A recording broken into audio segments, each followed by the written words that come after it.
where I'm going to start today is talking about this magical divine power, this magical divine power that is innate, inherent in all of us, in all of us. When I speak of us, I'm going to make that very clear. It means melanated people that have activated, first of all, that have conceptualized, let's put it that way, that have conceptualized the inner soul, which is neuromelanin, and the outer soul, which is eumelanin. All right? We've gone over and we focused on melanin, a lot. So we should have working knowledge. But to activate this power, we're going to have to, in all things, make the two one. All right? Make the two one. And if you're taking notes, write this down because this is going to be the theme. We have to solve this dualism on all levels and in every area. The inner soul and the outer soul are the same. Neuromelanin and pheomelanin are the same.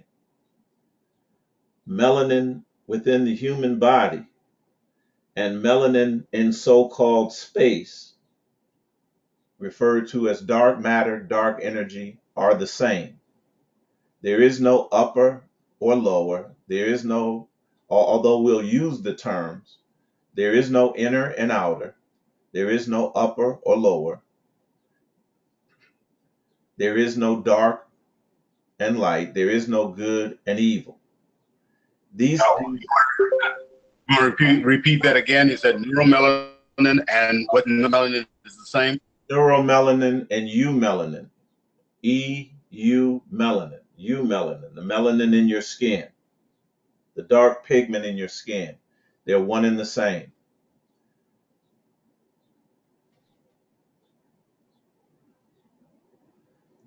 These things are easy to articulate as concepts and to make as statements, but to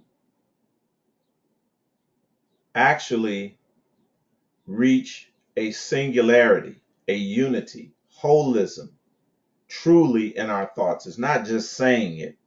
It's not just saying as above, so below. Everybody can fix their mouth to say that.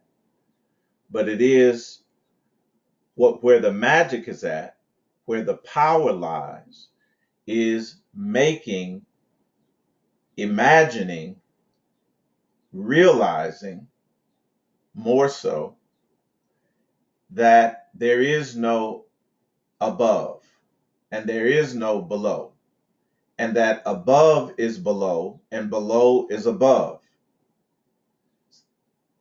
Again, easy to conceptualize, very difficult to accomplish. But only until we accomplish that and we become holistic in our perception, holistic in our thoughts, holistic in our speech. Only until we do that will we be able to access this divine magical power to the extent that is needed. All right? So we want to make this very, very clear today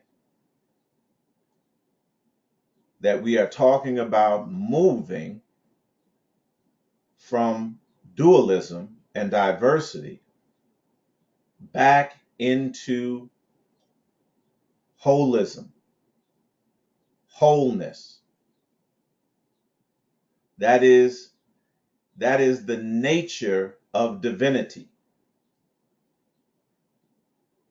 And that is the substrate that is the substrate, that is, and the foundation to manifesting divine magical power. So we're going to begin with a quote, and we're just going to move with the lesson. All right. And if you need clarity, ask questions. If you think you have an insight or you get an insight, make a comment. But we must know exactly where we are in order for us to move forward. So again, we're going to circle back to some things and then present them uh, in a new light, perhaps, and in different ways. But we're going to be thorough in this. We're going to use a lot of scriptures because we have to explain these symbols. We have to present you with these symbols, which are like cheat codes, these moedim, which are like cheat codes that our ancestors left us that will help to facilitate this rapid development away from dualism into wholeness, back to the source. The magical divine power of inversion and reversal. The Qlipoth is a living map of the subconscious. The subconscious is now going to be the reservoir of power, of divine power. That is the seat of divine power. That is actually the source of divine power. It is not outside of ourselves. And it is not something that is outside of the skull, if you want to put it like that. It is in the head. It is in the head that divinity lies. All right, if you want to look at it like that. This is the symbolism, the personification of divinity, or divinity in personified terms, personified words and designations. So it is a living map of the subconscious and the very power of the darkness of the mind, or the darkness of our mental faculties. Meaning darkness meaning hidden, meaning asleep, meaning innate, meaning lying dormant, hidden, concealed, ready to be revealed. This is the whole purpose of everything that we're talking about. The Qlipoth is a place of shells, hence the meaning of the word relating to the chthonic depths of the earth. Now, I want us to write down this word chthonic, Chthonic, chthonic.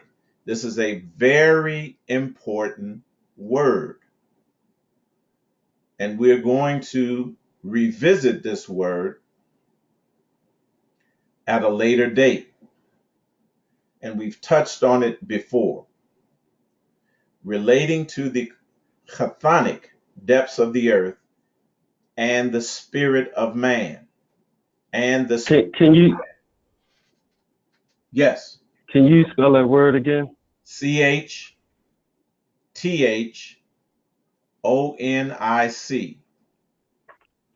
Chthonic. Chthonic. Chthonic. Chthonic. Okay. All that you do with Liber Yahuwah, that is the divine name. All you got to, the so-called divine name, just concentrate on four things here. Four things being brought in to be one. Yud, all right? Hey, Yud, masculine. Hey, feminine. Vav, masculine. Hey, feminine. All right? This is going to be very important, this masculine and feminine. should be results oriented. All that you do should be results oriented. We are not on here just trying to present knowledge that no one else has. I mean, what good is that if you don't put it to use? This is going to be the underlying theme to today. Everything must be results oriented. Our ancestors, as a matter of fact, are counting on us to bring these results to bear, to manifest these results. If not, they would not be speaking with us. They'd be speaking to someone else that could do it. That is the obtainment and retention of individual power and strength. That is it. That is it. This information is not to get on Facebook or social media or confront our families or friends with it to show them that we know more than they know. That is ego. That is human. The way that you show someone that you know something is to demonstrate what you know, not talk about it. Language is important to this thing, but language is separate, is secondary to being able to do what you say. Thus, to become as God, G-O-D, and this is why I use the term God, G-O-D, refers to the ability to G, generate, that is create, O, operate, that is maintain and retain, and D, destroy, that means to end something, to finish something, to cause a finality, to pull the curtain down. This is what we are expected to do, no more, no less. This is what we are being called on to do. And more importantly, this is what we came here to do. This is what we emanated in here at this particular time to do. I want someone to explain the next verse or part of a verse to me that I'm going to give to you now. Ecclesiastes 7 and 11. Wisdom is good with an inheritance. Someone explain that. Wisdom is good with an inheritance.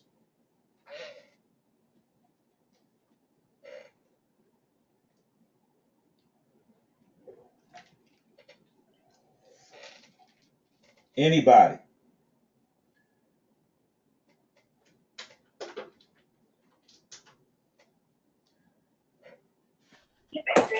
Wisdom is no good without an understanding. You have to seek understanding before you get wisdom.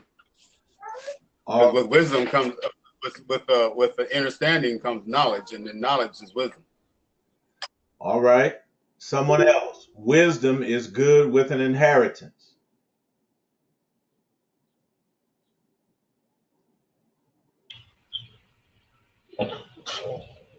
Kane, Eitai, yeah. If you don't have wisdom, you really won't wisely use your inheritance. Say again. And wisdom, if you don't have wisdom, you won't be able to effectively use your inheritance. Okay, getting closer. And you can only have wisdom through understanding. All right, someone else. Wisdom is with an inheritance. Go ahead. Only through wisdom can you inherit. There you go.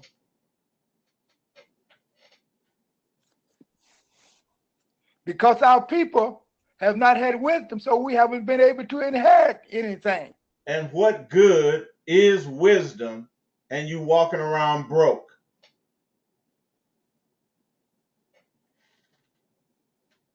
Eitai, Uh-huh. now I got a point here. Uh, Going back to wisdom, it's impossible for you to have wisdom when you don't have the correct knowledge. You first got to have the correct knowledge, then you have to apply the correct knowledge, and that's been our problem. We have not had the correct knowledge, but we had what we call wisdom, but in our application of it, which was a knowledge, but it was incorrect. We had a version of it and not a whole complete version of it. So how are you going to have wisdom in order to apply it? Correct. And I want to go and stay within the context of this as well, because this is really, really simple. If you're walking around without any tangible evidence of wisdom in the material world, then what good is your wisdom? If you can't show me what wisdom has inherited you physically, I'm going to prove that. Materially, you just talking. Let's read it in context. Wisdom is good with an inheritance, and by it, by what? Wisdom. There is profit. Where? To them that see the sun.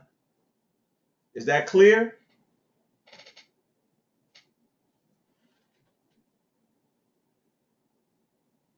It's clear. We should have something to show. If you're a magician, and I'm not talking about a sleight of hand individual. I'm not talking about prestidigitation.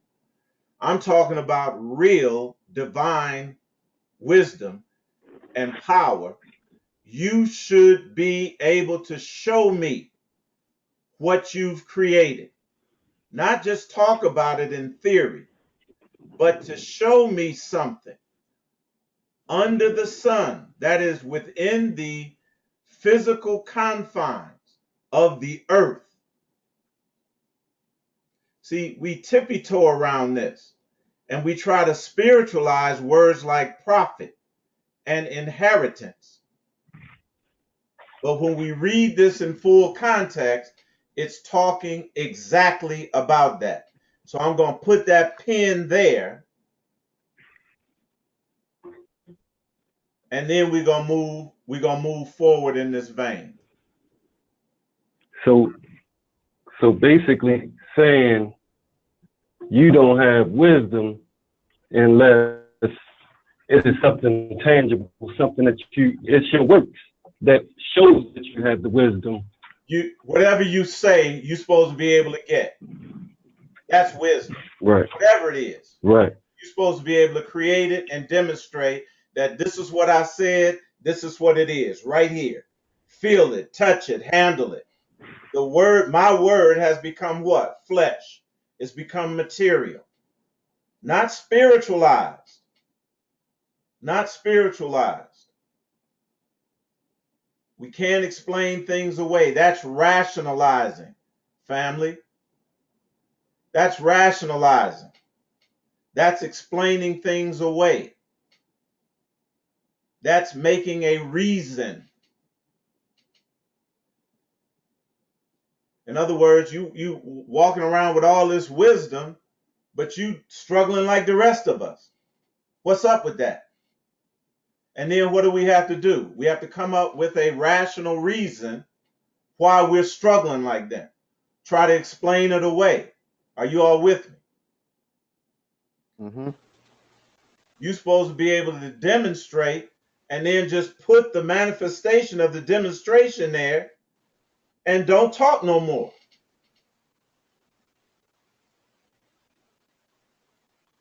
Not even using language. Your works will speak for you. Faith in wisdom without corresponding works of wisdom is dead. This is what I want to get us to see. Mm-hmm. Question: You got power. How shall we escape? Hebrews 2, 3, and 4. How shall we escape if we neglect so great a salvation, which at first, listen, which at the first began to be spoken? That's just the beginning. Talking is just the beginning. Which at first began to be spoken by the Lord. Follow along with me. And then was confirmed unto us by them that heard them.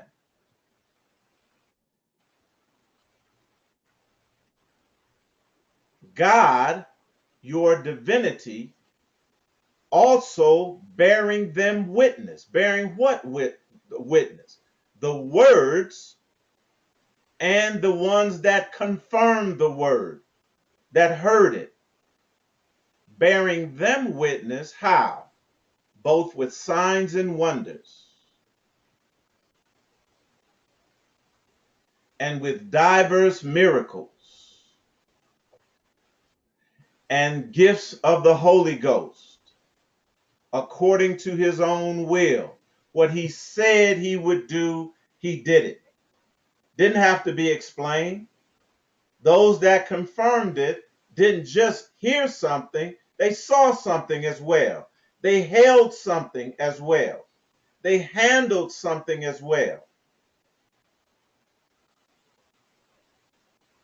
The inheritance wasn't spiritualized. It wasn't rationalized. It was right there for everybody to see. The prophet, everyone benefited from signs, wonders, miracles, and gifts. It was evident. It was manifested. Are you all with me? Mm-hmm. Wisdom is good with an inheritance. Wise words are good when you can manifest according to your own will. When you can provide a profit not only for yourself, but others. Benefit that is non-spiritual, meaning that is non-spiritual, non-invisible, meaning that it is visible, tangible, manifest, material. We have to think holistically, as above, so below. If I am Magickal, if I'm saying that I am abundance, if that's what I'm saying, that I'm divine abundance, that I am successful, and I'm standing here on earth, and there is no earthly evidence that I have any abundance about me, any success about me, any riches about me, I'm just talking. It's not as above, so below. There's no wisdom. Well, if there is wisdom, I'm not able to demonstrate it. I'm not able to manifest it. So you're right. That is not wisdom. That's just something I'm saying. That's just something that I'm saying that I taught my mouth to say. Moving forward, and my speech and my preaching was not with enticing words of man's wisdom, but in the demonstration of spirit and of power. This is what I want us to say. This is what I want us to get. The bottom line, can you do what you say? Family, without explanation, without rationalizing it, without giving a reason why above does not equal below and below does not equal above. Plain talk. Plain talk. Do we have it? Now look, that your faith, remember, faith without corresponding works is dead, should not stand in the wisdom of man, but in the power of God. Eitai, Yes. one of the main reasons is because we don't always believe or have enough faith within ourselves about the things that we said. That's So since we don't have that faith and that wisdom, it will not manifest. that's right, because we're in the ego. We're still in the mind. The ego is the false self. It is the human self. So if we don't have confidence, we have not made that switch over from human to divine. Because the divinity, our divine aspect, has no doubt,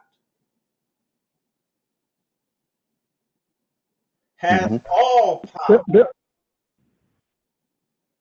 There's another thing that's in that statement. Wisdom is good with an inheritance, and that's the word heir. The core of inheritance is that there's an heir, and if you have an heir, that means that you have real property. You have something substantial and enduring. So when you say there's inheritance involved, that means that what you have generated might be a planet which will endure very long time, and other lives will come upon the planet so that they can receive the inheritance. So that idea of the heir, or something substantial that can be passed on, that will endure for a significant period. Got it. All right. That was 1 Corinthians 2, 4 and 5. 1 Corinthians 4 and 20. For the kingdom of God is not in word, only, but in power. In power. We don't want to spiritualize any of this. We are in the material, false matrix of this earth realm. And our goal is to demonstrate power, tangible power, to make the word become flesh.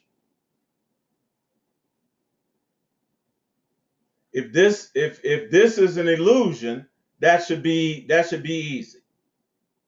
But if we have not conquered that, this is the test. If we have not been able to demonstrate unequivocal power within this realm, we have not made the switch. That's the test.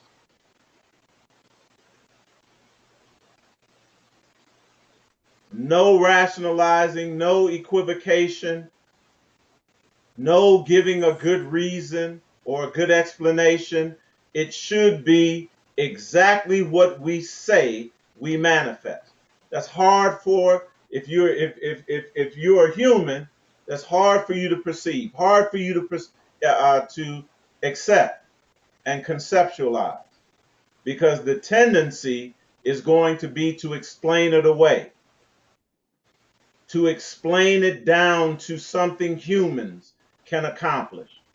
We're not talking about that. The ancestors don't require that. And we're going to see this very clearly.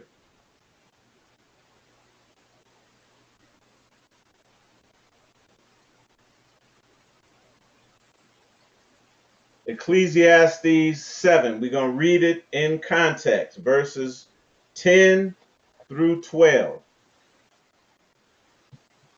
Eitai, Yes, can I ask you a question? you sure can.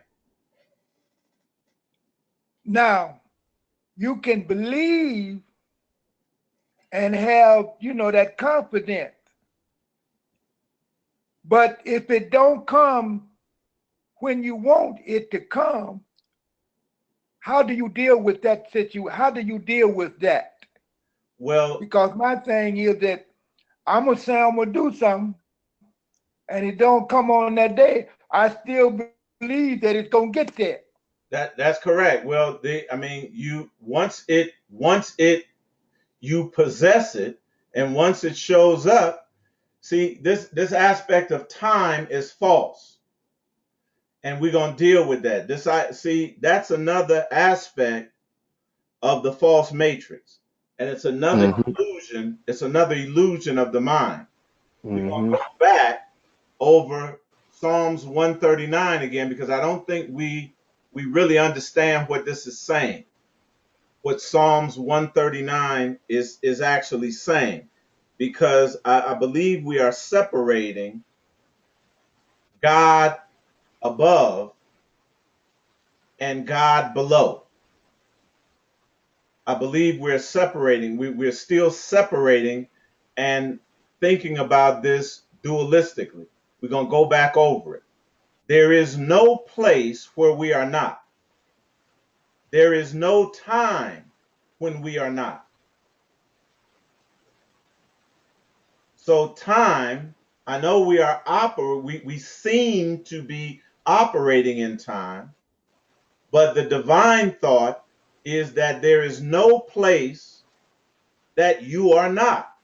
You are omnipresent, meaning in a geographical sense, since that's an illusion, north, south, east, and west, and a time sense, because that's an illusion, past, present, future. We're going to deal with this.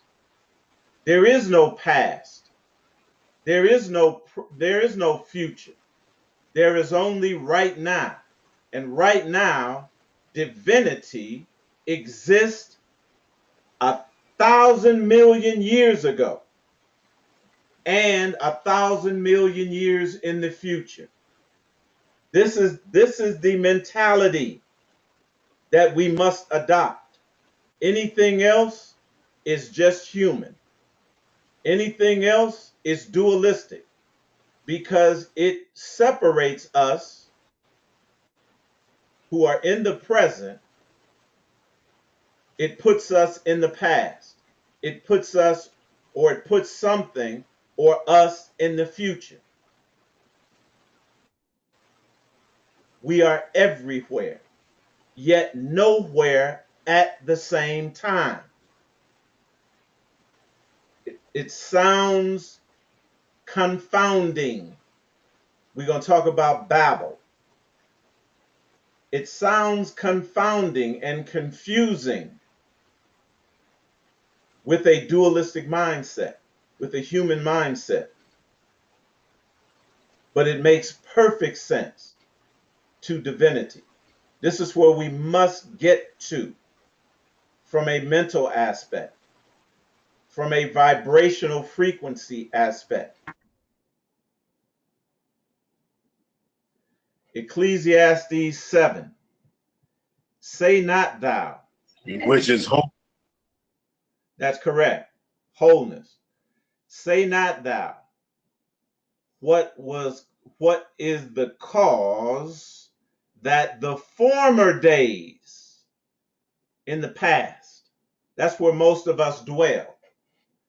That's what the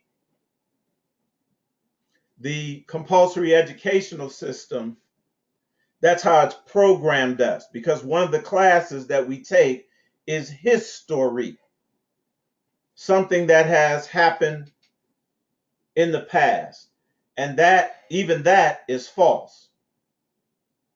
Even that tied to our memory. Right. And it's attached to memory, zakar. Very good.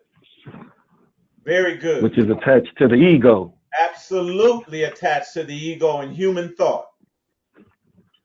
It keeps us locked in. Keeps us locked in to human thought, human perception. And that's where most of us are. We're either in the past or in the future. Never right now. Never all three places at the same time, and none at the same time. We're going to make this clear. Say not thou, don't say this. What is the cause that former days were better than these? This is the whole mindset that we have, especially Hebrew Israelites trying to get back to Eden. Mm-hmm. Thinking that that was the pristine time. Mm-hmm. But we're going to find out that that is a profoundly false notion. But we've been affected by that program, and it is still running. We still think according to that. And we have to solve that. We have to discern what that is and eliminate it. This is how we've been programmed, that the former days were better than these. We think the Garden of Eden or the Garden of Eden was a paradise. Ooh, God in the paradise, you know, with man and everything was right. Then we failed. And we're trying to get back to that. But the scriptures say not thou, what is the cause that the former days were better than these? You got to start there and deprogram yourself of that mindset. Remove that and switch over to divinity. For thou dost not inquire wisely concerning this. You're not asking the right questions based on that mindset. And individuals that know holism, they can discern that the inquiry, like we said when we began, that the question is profoundly dualistic. And it's based on this program, now see.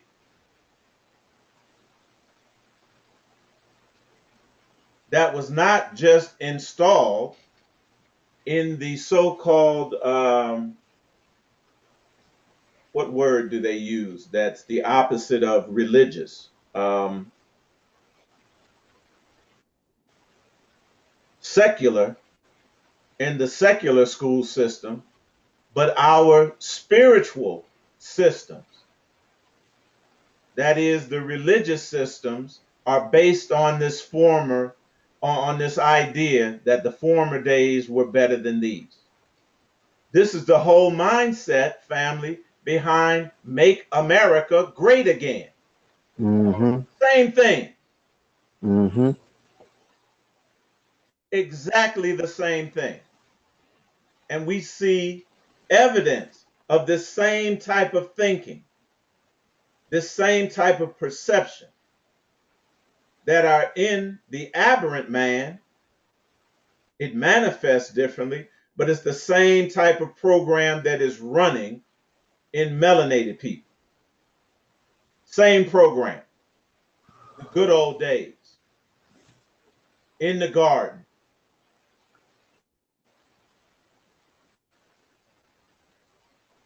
It's saying, don't think this way. Don't inquire in that way. Because we do not inquire what? Wisely, with wisdom concerning this. Next verse. Wisdom is good with an inheritance. Where we began. And by it there is profit. Well, what is profit?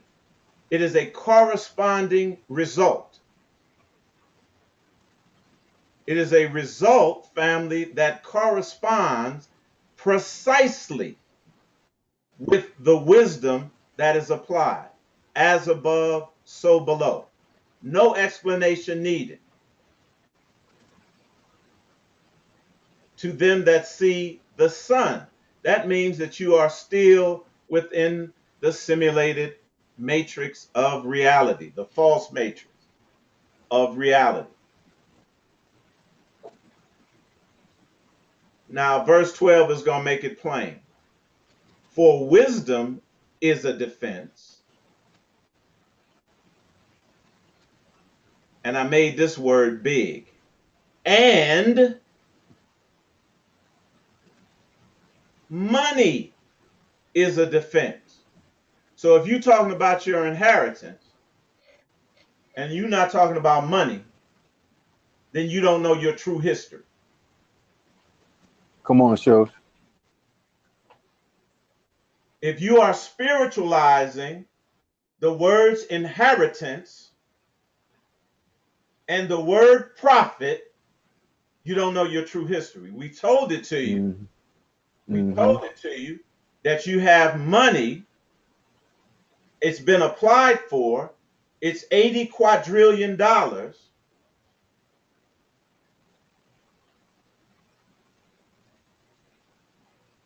You've missed what we've been saying.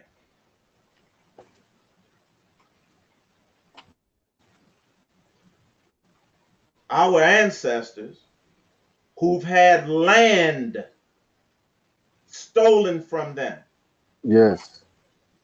by fraud require us to get it back. And what is owed on that land. This has far more implications than just money and riches like that. Far more implications. Yes. Because in order to get, it's one thing to demand it and to put all of the legal things in it's another thing to get it. And a man is not going to get it. But a divinity can get it because he can back it up. And you will have had to been demonstrating what you say, or they'll treat you just like Trayvon, the Trayvon Martins of the world, and all of these other individuals that are dying like the rest of everybody else because they cannot manifest power to defend themselves. Mm-hmm. Wisdom is a defense. If you can manifest the power to do anything by applying the right wisdom. We can no longer be dualistic about this and exclude things that our humanity tells us we cannot do, we cannot accomplish, we cannot get. And then rationalize these terms down to human terms. So it matches our weakness and our impotence as human beings. Y'all got to hear what I'm saying. This is why the ancestors said, pause. They're not hearing what we're saying. You must become divinity in this realm. Humanity, your humanity and human thought is not going to allow you to accept that readily. I'm talking about becoming superheroes.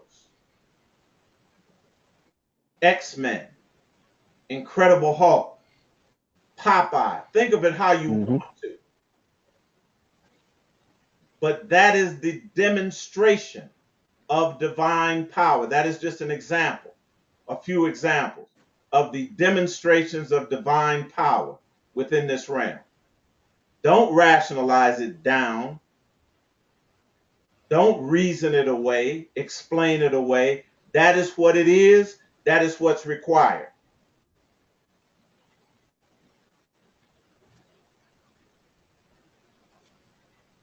Demonstration means proof that something is true. It means proof that something is true.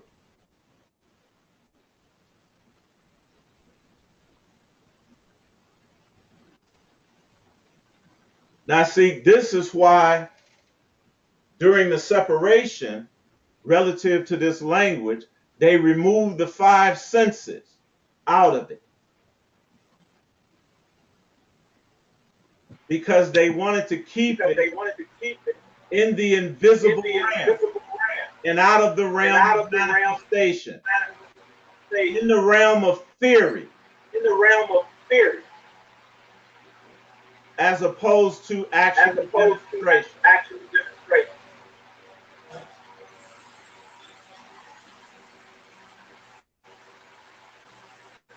Proof is something that you can see, feel, taste, touch, and hear. Eitai, Eitai. Go right ahead. There's an echo in the audio. I think Nasik was going to say something.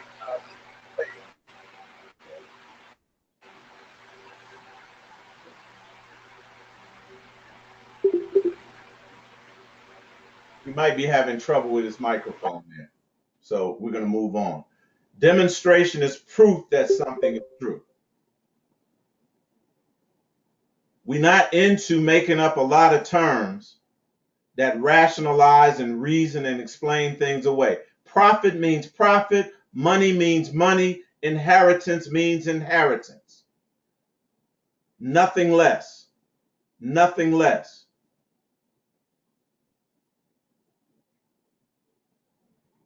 It means to point out, to indicate, to demonstrate, to prove, to establish, to show.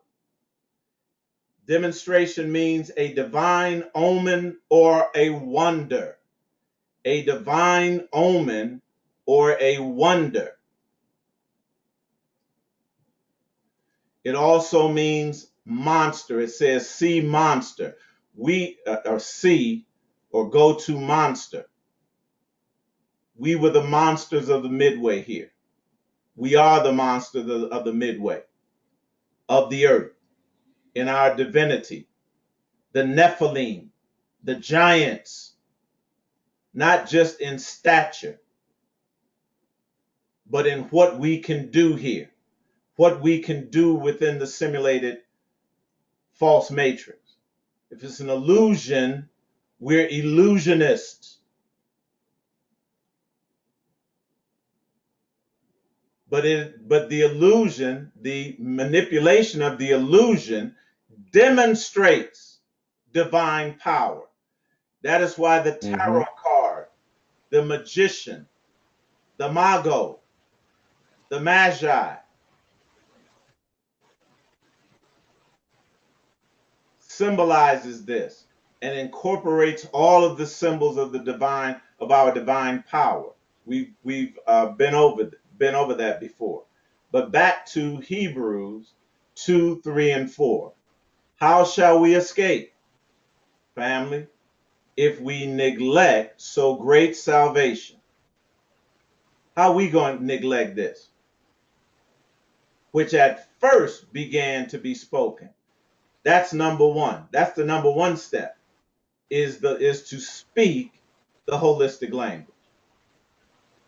And then to confirm it by those that hear it, that can hear the holistic language and say, yeah, that's it. And then divinity, divine power, magic power being brought to bear and bearing witness of those things said and heard by signs, wonders, diverse miracles, gifts of the Holy Ghost, according to your own will. If you're not doing that, you're on something else. Eitai, Yes, sir. that's why that video by Triple X was so profound to me. Yeah. Because that was the ancestor showing us that once we destroy that ego, Yes. then divinity comes in. Because right. when he fought himself, it was physical at first. That's correct. And then, as you see, when he kicked him out the church into the community, Yes. that's when he started demonstrating That his divine energetic power. magical power. That divine Yes. magical power. Right. Yes. Mm-hmm. So if that's not the goal, you on something else. Yes. You on something else. Let's look at this magician card. We've already gone over that. We'll go over that a little bit later, but we want to look at it in terms of this word magi, magician, il mago, il mago. All right? Magician. And we want to break it down because in doing the etymology, it's going to tell us how to approach this. And again, I'll just give you a hint. This is all mental. This is all going to be head work. All going to be head work. All going to be done upstairs. All right? The word magi refers to skilled magicians. Look, family, those with wisdom. With wisdom. Wisdom is good with an inheritance. Those that possess wisdom. We are giving you this wisdom as it's been given to us from our divine ancestors. Astrologers, as above, so below. There is no up, there is no down. There is no above, there is no below. Below is above and above is below. This is what the divine astrologers were trying to let us know. From the Latin magi or magus, meaning magician, look, or learned magician. It's a difference. Mm-hmm. The magic within us is the melanin. But everybody is not a learned magician. Everyone does not have this wisdom. And those that have been exposed to the wisdom, some of them can't manifest it yet. Why? Because it is mentally done. It is mentally initiated. It is mentally activated. Nothing physical about it. It occurs in the temple, in the house, in the sanctuary, in Malkiel, the church. Mm-hmm. That's why he had to kick him out the church. Kick him out the temple. Mm-hmm. There was war in heaven. Yes. It's like they say, before you can clean up anything else, you got to clean up your house first. That judgment begins in the house of God. That's exactly what we're talking about. A word used for the Persian, learned. It means someone possessing wisdom. A priestly class, as portrayed in the Bible. Here we go. Said by ancient historians to have been originally named of a Midian tribe, Midianite, from the Persian magush, magician. Let's move on. Mage, Proto-Indo-European root, meaning to be able to have power. How you gonna have power? How you gonna tell me you have power and you can't demonstrate? You can't do what you say. Right. You supposed to be, it says the meek will inherit the earth. You supposed to be inheriting the earth, but you can't show me that you have the power to do what? Demand and get your inheritance. Come on now, we talking something else. Mm-hmm. We now have two meanings for inheritance. We know that inheritance is something that you get, that you possess. It forms all part of am able, might, bodily strength, power, magi, magic. Let's go back. All that you do with the Liber Yahuwah should be results oriented. That is the attainment and retention of individual power and strength. If you're talking about something else outside of that, you're talking another language to me. You're talking another language to the ancestors. You're talking about doing something else that is profoundly human.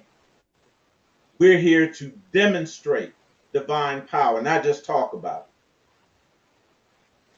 not just talk theories.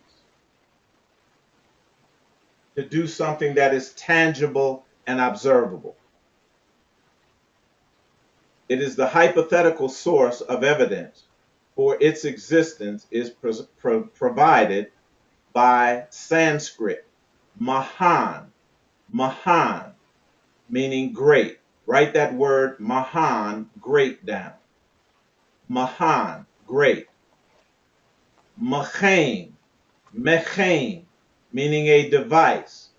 Write the word mechain down. Because this is dualism. Mahan, the Sanskrit, means that you are inherently great.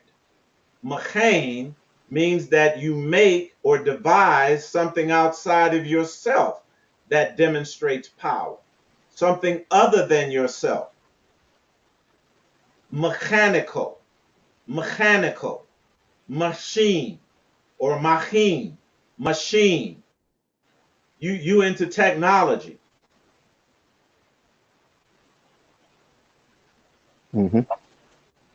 Some device makes you powerful. Something outside of yourself that is a creation, but more so a construction. And it could be, family, a construct of your mind that you make, like a God that's going to give you power. Something outside of yourself. Mechos, machos, means, instrument. And this is where we get into the dualism. And we get into the dualism that was demonstrated in Lemuria Mu and Atlantis. Atlantis was more on the Mechain side, making these devices as we fail. Making flying machines because we lost our ability to fly. Making weapons because we lost the capacity to defend ourselves mentally with wisdom. Are you all with me? And then Lemuria Mu, which was more anti-techna, anti-mechane, techna, mechane. These are words that are going to come into play. You have physical means of what? Because you don't have the confidence anymore in your spiritual or energetic power, you make corresponding devices or invent corresponding devices or constructs to demonstrate power. And the main construct, family, the main construct is hierarchical, to create a hierarchy and to make up a title and a name and a job description like king. You know stronger than me, but it's a mental construct, a construct of the mind that tells you a king or a prince or a supervisor or a CEO has more quote unquote power than you. It is a mechanism. It is a construct mentally.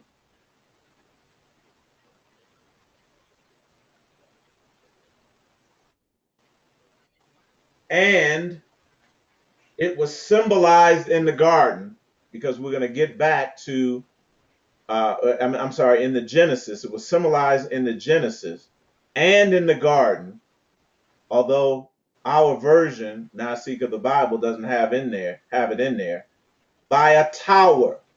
It didn't say it in the Genesis narrative that there was a tower there, but I'm going to show you that they left that out.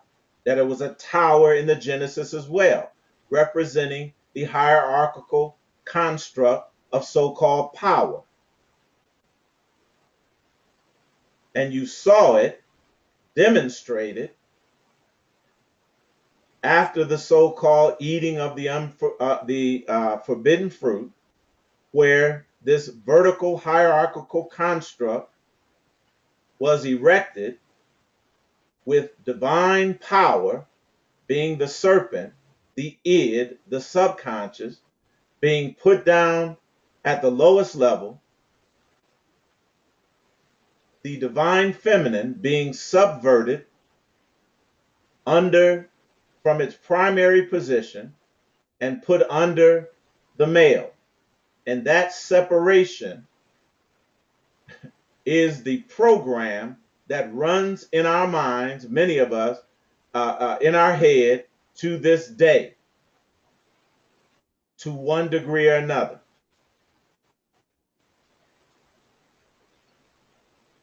We have to recognize, we got to be honest with ourselves.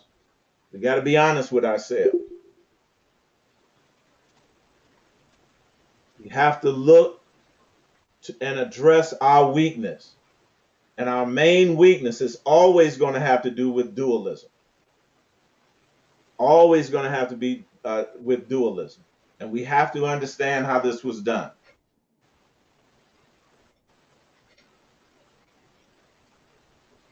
Old Church Slavonic, mogo, meaning to be able, to be able. And mosti, meaning power and force. Power is represented, family, by the word mahan, great, inherent power, divine power that is inherent in all of us. Mechani, device, corresponds with force. Is that clear? Mm-hmm. Mm-hmm. Corresponds with force. Maj or maj, Old English, means I can. I can, I am able.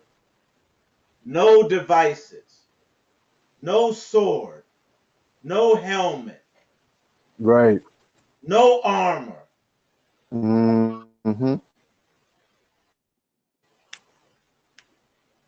Just me with my divine mental faculties, my divine wisdom, and the ability to what? Make it manifest according to my will. Make it manifest according to my will. What I say, I can do. I can demonstrate. I can do it. The word magu. Y'all remember Mr. Magu? Mm-hmm. Yeah. What was his problem? He couldn't see. He was blind. Put that down. Put that down. What did they do to Shimshon? What's the first thing that they did to Shimshon, Samson, when they cut his hair, which was the source of his power? Didn't they put his eyes out? Didn't they blind him? Mm-hmm. So someone had to lead him to the hand, by the hand to the what? Foundational pillars of the temple. Okay. Mr. Magu. Magu. Proto-Indo-European root meaning. Young person. Write that down. Young person. You're going to have to be a child. Be as a child to enter the kingdom. You got to be as a child. A young person of either sex. Actually, there are no opposites in sex. Man is woman and woman is man. The two are one. Yes. However, let's go on. It forms all part of the word maiden. This is indicating that the feminine aspect is always primary when we're talking about magic, when we're talking about divinity, when we're talking about power. It is the hypothetical source of evidence for the existence is provided by. That's the second time that They've used that phrase, hypothetical evidence. That means they don't want you to know. Avestan Magava, meaning unmarried. Woo-hoo. Virgin, unmarried. This is all through the scripture. The widow, without the child. The mother that can't bear. Magava, from the English magu, meaning child. Son, male descendant, male heir. Male heir, but how are the heirs determined? Who determines ascendancy and descendancy, the male or the female?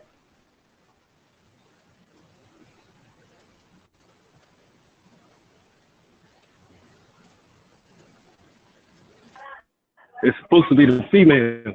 Absolutely, through the mitochondrial DNA. The English maiden, virgin girl. This dominates the story, the Old and New Testament. Virgin girl, maid servant. It's talking about the divine feminine. Moving forward, magic, the art of influencing events, producing marvels, using what? Hidden, occult, concealed, inherent natural forces. And the natural force of all natural forces, above and below, dark energy, dark matter, melanin. Melanin, no other answer. From Old French, magique, meaning magic, magical. Magis, sorcery, magic. And the Greek, now here we go, magiki, presumably techna, again, technical arts, force. That's the other aspect of the coin now. We're not talking about that. That is for what? The dualistic mind to shift back to, listen, when you think you can't demonstrate it, then you need to come up with what? A reasonable facsimile. And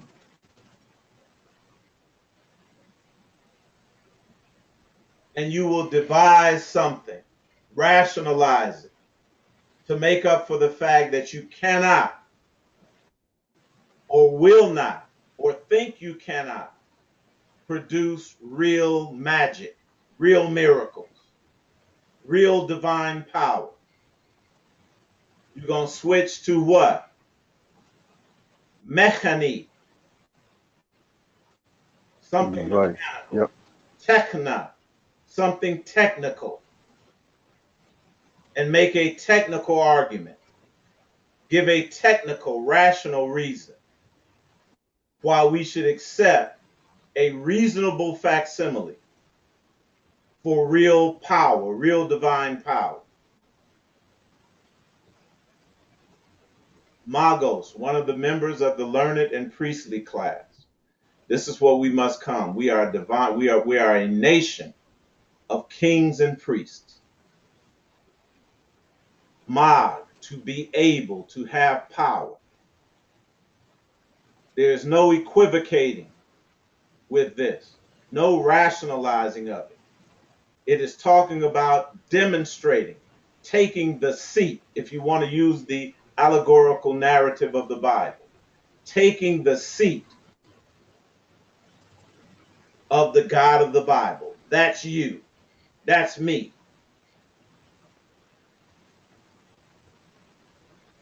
From a mental standpoint. Anything else, family, is dualistic. Any other thought, any other perception, any other self-perception is dualistic. It's dualistic because you are putting something above yourself in a hierarchy.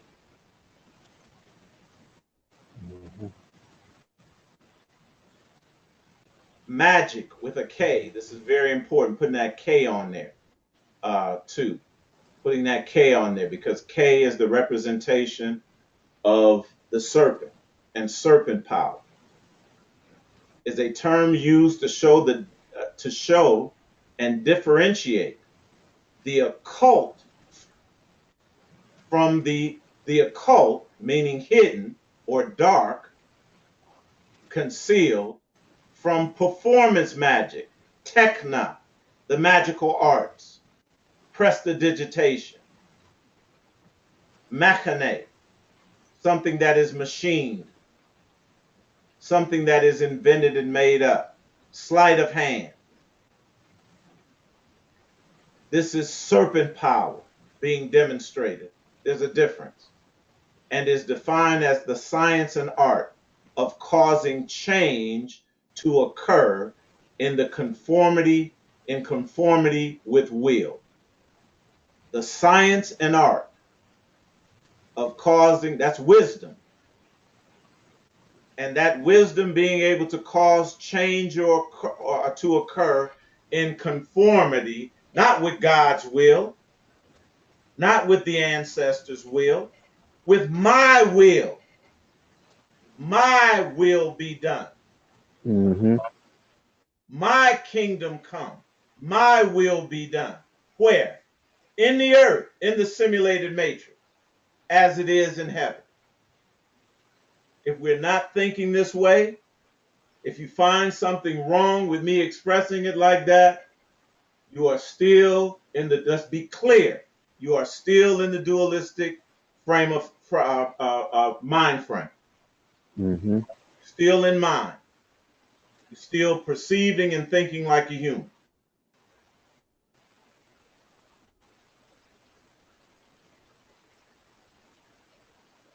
It has to be this demonstration of power according to your will. God also bearing them witness, your divinity, me also bearing witness to both my words, my holistic words, and the confirmation of those that hear my holistic words, both with signs and wonders, with diverse miracles, gifts of the Holy Ghost, of the holistic invisible, according to my own will, what I say that I'm going to do, how I say I'm going to get my inheritance.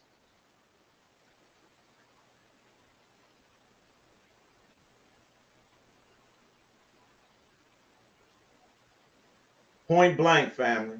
Point blank. Anything else, any other thought, any other perception is something else, something other than what we're doing here. Now, this is very important, this word imagine, because we see magi in the middle. We see magi as a source word, mid-14th century, to form a mental image of.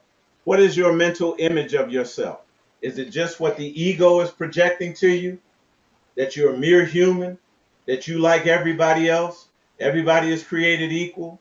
That you're powerless? That you're that you're a child of God?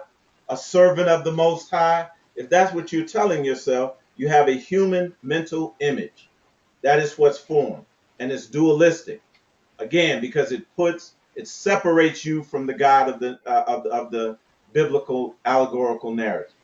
Separates you from your divinity. Dualistic. Dualistic. And that type of language sounds like confusion to your subconscious, to your divinity. It sounds like babbling and stammering to your divinity. Does not understand it, will not respond to it. Your divinity, your subconscious, only responds to and recognizes holistic language. This is why we're doing the sigils, family, if you're still doing them. Because Yes. Mm-hmm. because it compresses the language.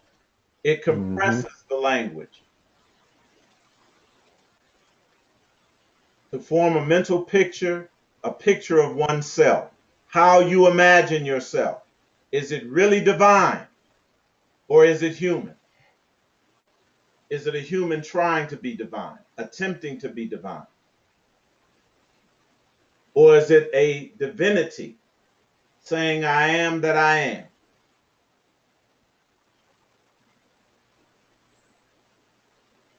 Quoting everything that the God, so-called God of the Bible, in the biblical allegorical narrative, says concerning his divinity. That's what you're supposed to be saying. Those are the Mm-hmm. sigils you're supposed to be affirming. Yes. If not, this is going to be this is going to be difficult to understand going forward. Impossible. Mm-hmm. Impossible. To form an image of, represent, an image, a likeness.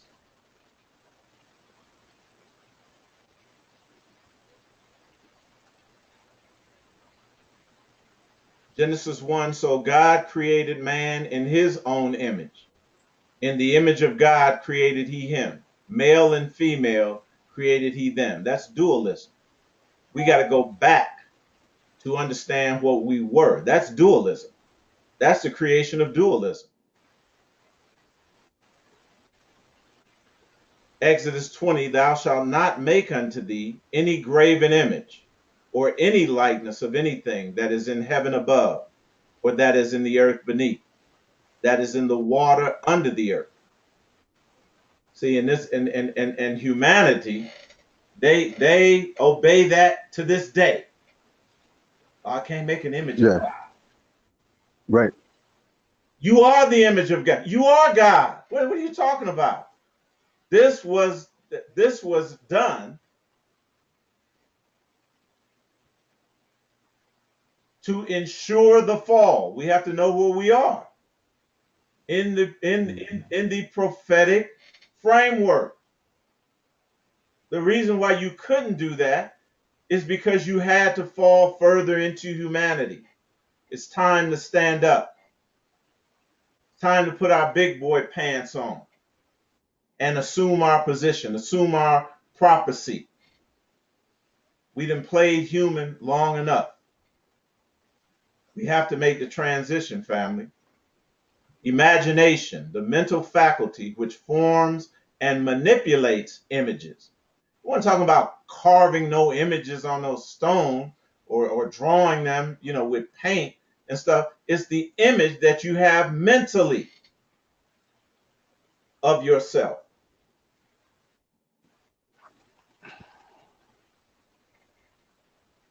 So we want to deal with other thing. We talked about the magician. We want to deal with one other image as we go forward. And that is the image of this tower that we talked about. And I'm going to show you all a video very quickly here, because our focus is going to be back to Genesis 11, because we have to know exactly, precisely what went on there relative to our divinity and our humanity. Those two aspects of ourselves. We have to understand this very clear. And we're going to talk about, we talked about in Genesis 11, it talked about this tower, correct? So when we look Mm-hmm. at 9/11, I'm going to go back to a scripture that talks about it, all right? Because this is our ancestors being very instructive to us. And we're going to go back and we're going to look at all of this language, or at least a lot of this language that has to do with a garden, that has to do with a house, that has to do with a temple, that has to do with a city, that has to do with a tower, symbolically as a metaphor, because we must understand, we have to come to this understanding and this clear picture of what this tower represents. And once we do that,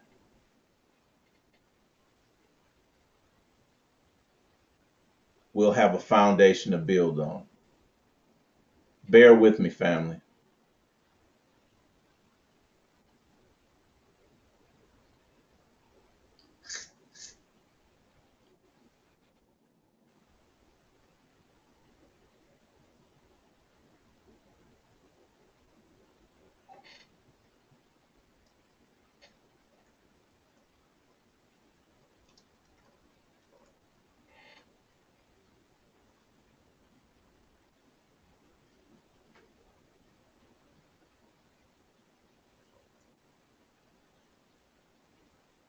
Okay, it's Isaiah 30. Isaiah 30 and 25. And there shall be upon every high mountain and upon every high hill rivers and streams of water in the day of the great slaughter when the towers fall. Now, us in this generation, if we can't identify that with 911, that is just such a clear reference to what happened in New York City. And 911. There are individuals that are on this call, including me, that had a premonition that something major would happen in a major city. Prior to that, we had that feeling that many some of us have testified of that. And as a matter of fact, I was, that's the reason I left the church that I was teaching at, because I knew something was going to happen. I was teaching it. I was using that particular scripture verse, but understand, I didn't have no clear picture of this. I just knew, I thought the towers were representative of something large, in a major city. I had no idea until I woke up that morning and saw this, that it connected directly to this and to this particular scripture verse. I want you all to notice how the towers fall down. This, all I want you to do is observe how the towers fall down.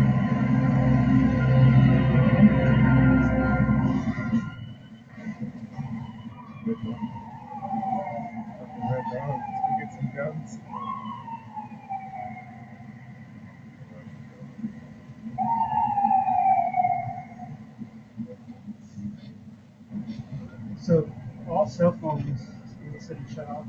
Yeah. No one's allowed to enter out of Manhattan.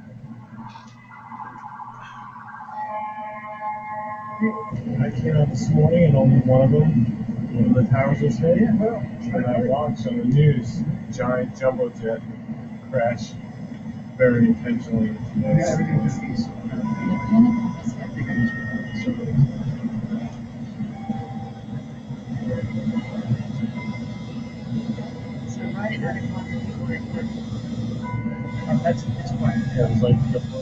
Family, this was a ritual in real time, and it relates directly to what it is that we're going to talk about. Look at that.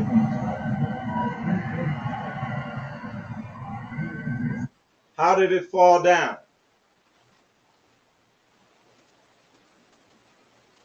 Demolition? No, I'm saying they dropped straight down. It dropped straight Fell down. straight down. It condensed. Straight down. Compressed. What? This is a ritual now. This is a ritual. Now, I don't want us to think Illuminati and all that kind of stuff. That nonsense. That's a distraction. That's a distraction. These people have no power. This corresponds directly to what our ancestors left us in the scriptures. Corresponds directly to Isaiah 30 and 25. Continue to watch.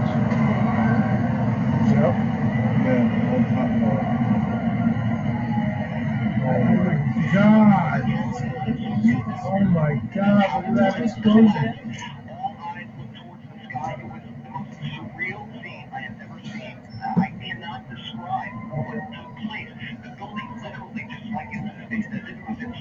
all that explosion going up the whole downtown. Is that going to come this way? Good. So what should we do? I don't think it'll reach this far. Well, even if it does, I don't know what we would do. It's probably what they're trying to do. Why did the whole thing collapse? They must have done something. That plane, a giant 747 jumbo jet, full-size Yeah. 747 jumbo jet, went full speed directly into the center. Here comes the second tower. I was here, and it looked small to me.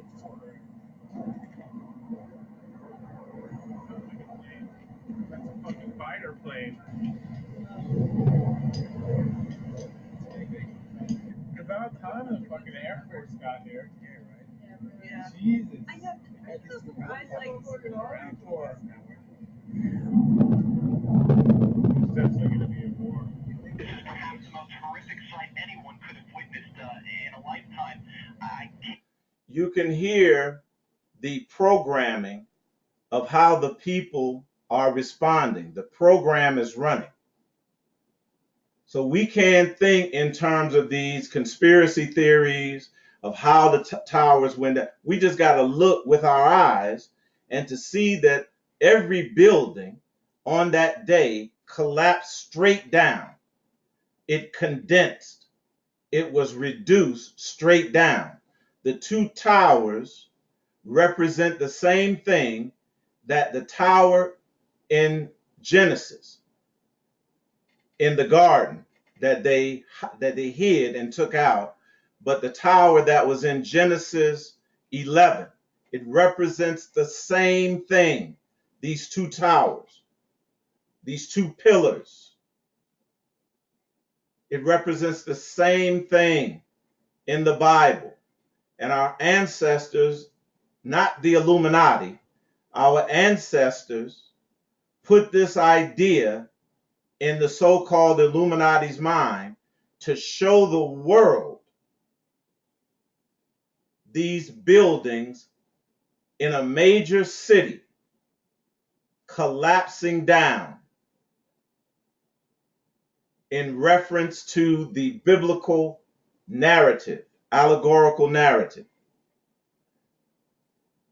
This was their attempt to make the word rather flesh, but it was done how? Not with divine power, but with machne, machine, technology. We're not concerned with that. That's what the whole world is concerned with.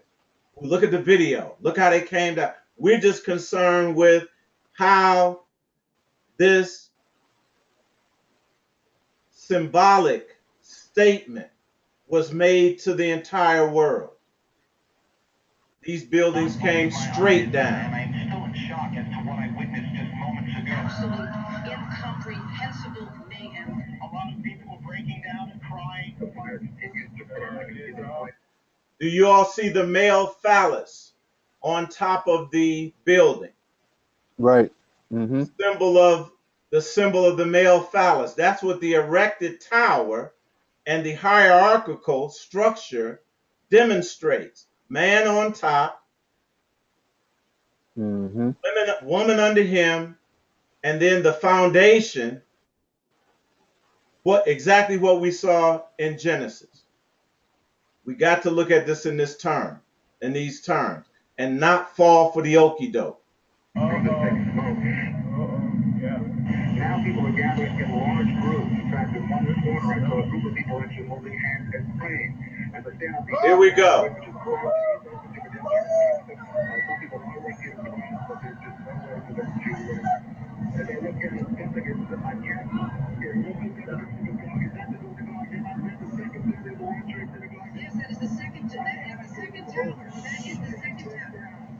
The world saw this, family. Yes. Concluding it. We must understand what the tower represented and what the towers throughout scriptures represent. Proverbs 18 and 11. The name of the Lord is a strong tower. The name of the Lord is the strong tower. Yud, male, masculine. Hey, female, feminine. Yud. Are you all with me? Mm-hmm. I'm sorry, Vav. Hey, male, female, male, female. Masculine, feminine, masculine, feminine.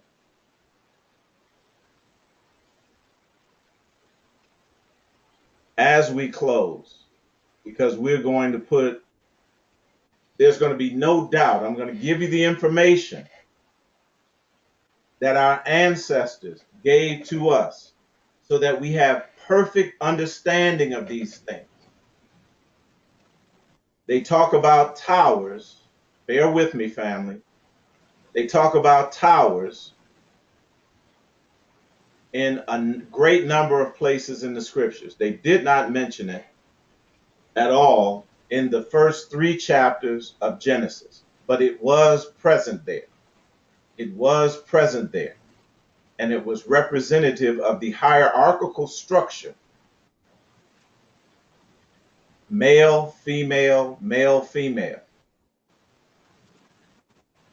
The masculine and feminine elements being contained in the serpent, both masculine and feminine. This androgyny. You say there were 3 symbols, but that was the name of the Lord in there. Yud, Adam, Hey, Eve, Vav, Hey. In both incorporated in the serpent. All right? Divine wisdom here. The name of the Lord is a strong tower. That tower was there in the garden. It was also there being resurrected in Genesis 11. Just bear with me now. I'm going to make all this plain. Isaiah 5, 1 through 9. Now will I sing to my beloved a song of beloved, touching his vineyard or his garden. This is concerning the garden. This is concerning the garden. My well-beloved hath a vineyard, in a very fruitful hill. Hath a vineyard in a very fruitful hill, meaning that this vineyard should what? Produce. It should bear fruit, correct? Mm-hmm. And he fenced it in and gathered out the stones thereof and planted it with the choicest vine. Now, this is like a wine vineyard.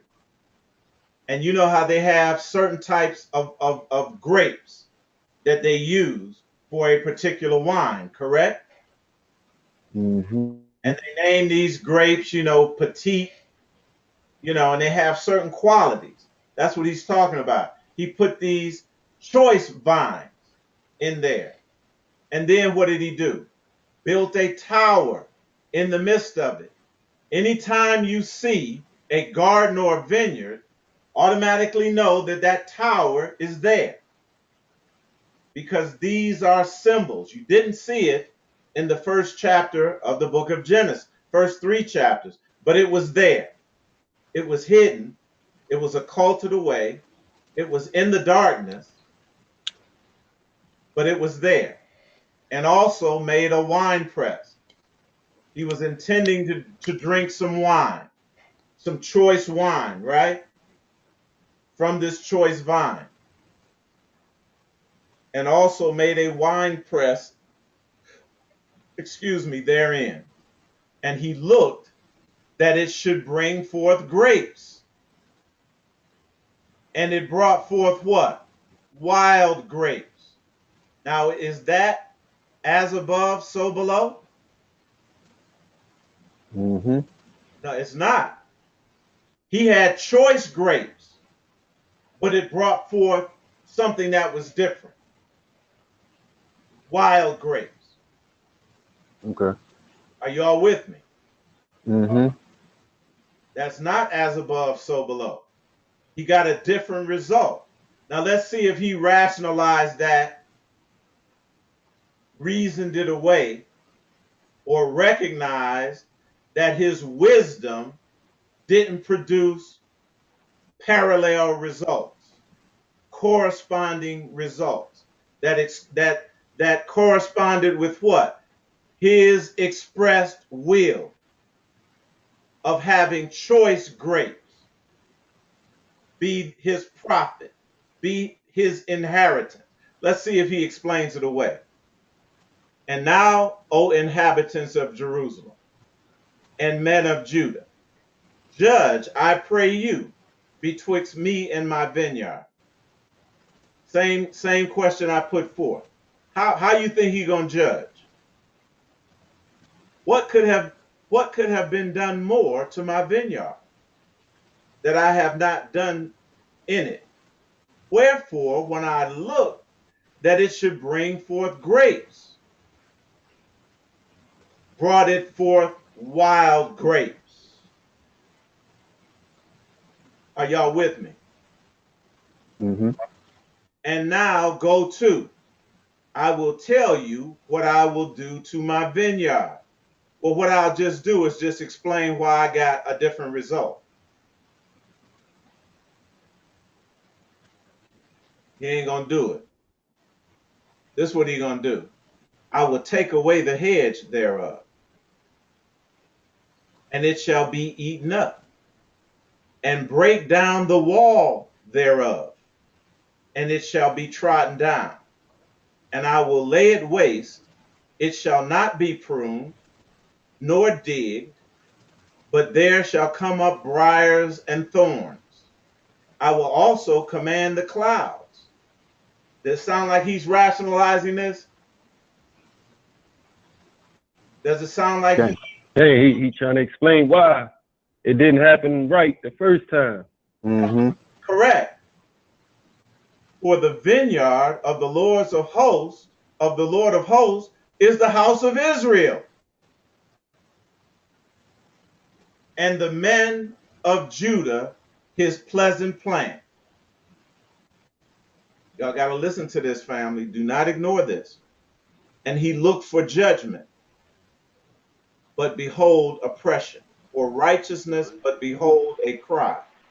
Woe to them that join house to house, that lay field to field, till there be no place, that they may be placed alone in the midst of the earth. In mine ears, saith the Lord of hosts, of a truth, many houses shall be desolate. He might have muted us from his. Oh, he probably muted it. Possibly. Many houses shall be desolate, even great and fair, without inhabitant. Red is on now. Moving forward, somebody's microphone is on, and I hear talking in the background, and we're still recording. Could you mute your microphone, please? I'm turn it up.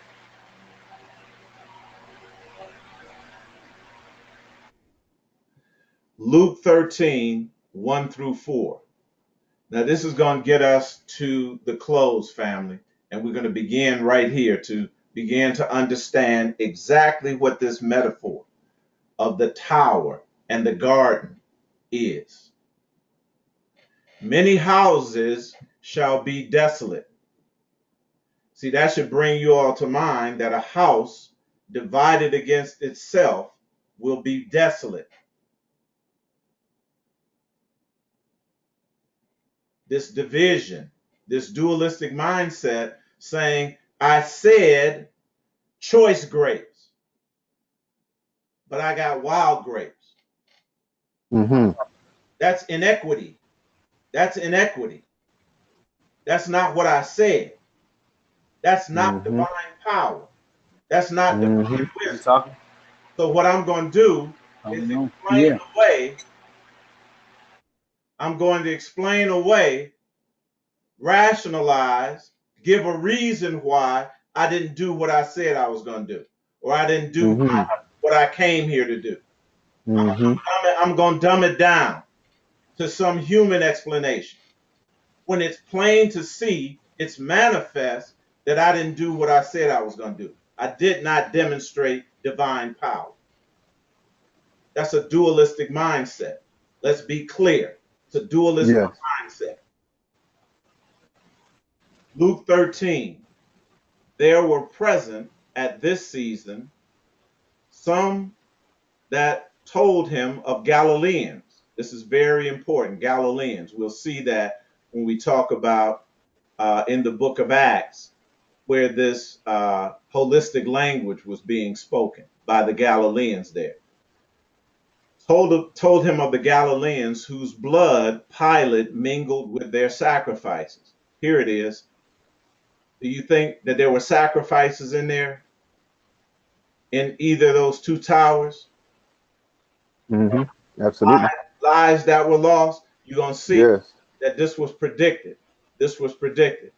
And Jesus answering said unto them, suppose ye that these Galileans were sinners above all the Galileans. You're looking at this from a moralistic standpoint. Sinners and saints, Mm-hmm. good people and bad people, evil people and righteous people. You think all of those people, according to a moralistic that went down with those towers, were all evil? Mm. Don't you know there were babies in there? Mm-hmm. Come on now. We can't look at things moralistically. This is what Jesus is saying. Suppose ye that these Galileans, see, that's human thought, were sinners above all Galileans because they suffered such things. I tell you, nay, but except ye repent, ye will likewise perish. Or those 18, write down the word 18. That's a hint. Those 18 upon whom the Tower of Siloam fell. We're going to get into this. We're going to decode this, family, because we need to understand this. And it needs to be emphatically brought to us. We're not pussyfooting around. We're not equivocating. We got to get rid of this dualistic thought, this dualistic perception once and for all, and quit lying to ourselves, quit deceiving ourselves, or allowing our ego to deceive us. We bringing that out in the open. We're Mm-hmm. exposing it once and for all. Yes. Come on, show. Those 18 upon whom the tower fell. The 18, again, is not historically accurate. It is giving us a hint. The 18th letter of the Hebrew alphabet is Sadi. We get the term Sadiq from that, which means righteous in conduct or character. So again, it's exposing this false idea of morality, or this human idea of morality. The 18 referring to the righteous upon whom the tower fell. Divinity don't care nothing about no righteousness like that. That is human thought. Mm-hmm. Divinity will destroy anything that is human, whether you think it's righteous, good, evil, saintly, or not. This is the point. Get rid of moralistic thought. We got to kill that program running in us, or we won't be able to do this. Or those 18 upon whom the Tower of Siloam fell and slew them. Think ye they were sinners above all that dwell in Jerusalem? Stop this moralistic thinking, or you won't even think to fight your ego. Right. Because you're going to be judging, well, I'm good, that part is good in me, and that maybe I'll get rid of that part, and then your ego is just still sitting there laughing. Magickal, playing dead in the casket Okay. until you get too close to it.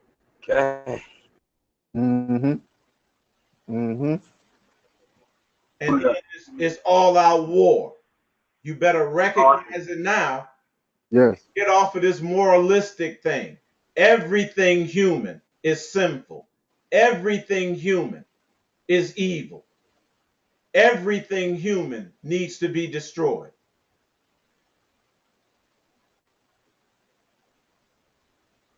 And the war has to begin in heaven first, between your ears. The tower, the word for tower is the word Migdal. And Migdal is from the word Gadal, meaning great.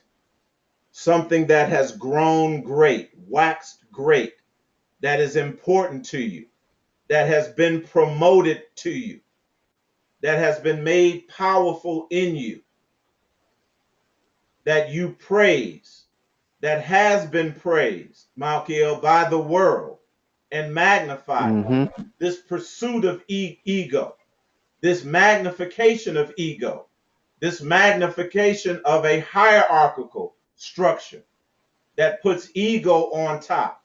Anything that has been elevated or exalted. Remember, in Ezekiel 21, it refers to the ego as the profane prince of Israel, whose day is come when iniquity shall have an end. That is the dominion of the ego at the top of the hierarchical tower. Thus saith the Lord God. This is what your divinity is saying. Remove the diadem.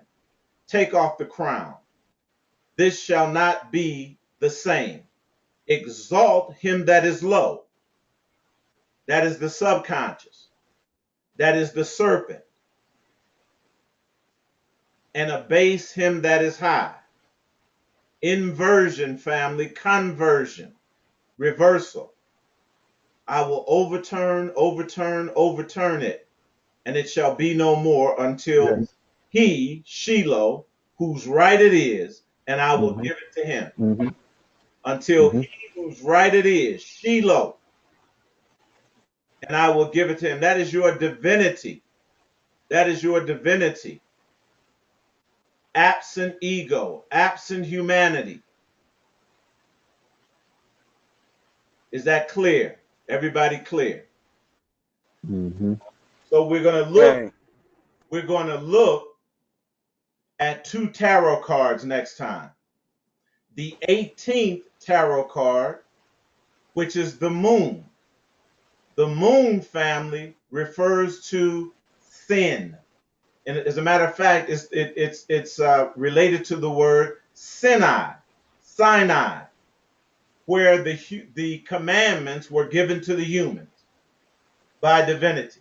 This is how you're supposed to operate and function in your fallen condition, in your inverted condition. I'm going to put you under moralistic laws. The subversion of divinity, the inversion of divinity, the reversal of divinity in the fall. And it is represented by a combination, a making of the sun and the moon one thing. And you see in the background what? Two towers. Yes. See, this is why they weren't so brilliant in doing this.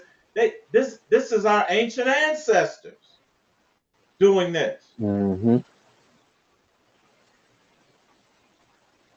And then the 16th tarot card being the tower.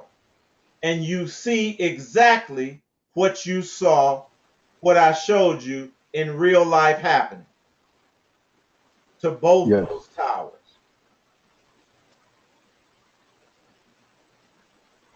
That tower was struck and it's coming straight down. Our ancestors even know that the people would be jumping out Mm-hmm. as they came down. Mm-hmm. In both these representations. The tower family represents what has been erected in our mind. And I'm using Mm. the word Mm. instructively. It is what has been resurrected there. We got to expose it.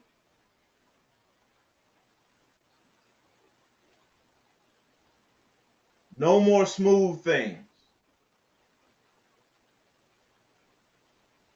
It is time to demonstrate this power, to begin to demonstrate, but there's no way you're going to demonstrate it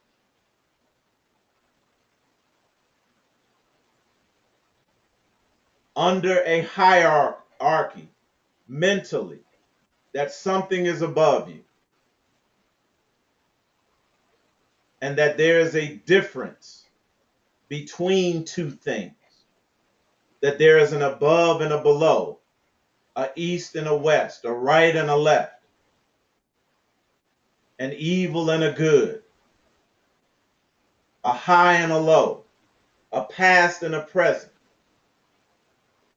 We have to understand that we exist everywhere at the same time, and that is nowhere that we are not. There is nothing that we are not. And until we free our minds of this dualism, we will not demonstrate one iota of power.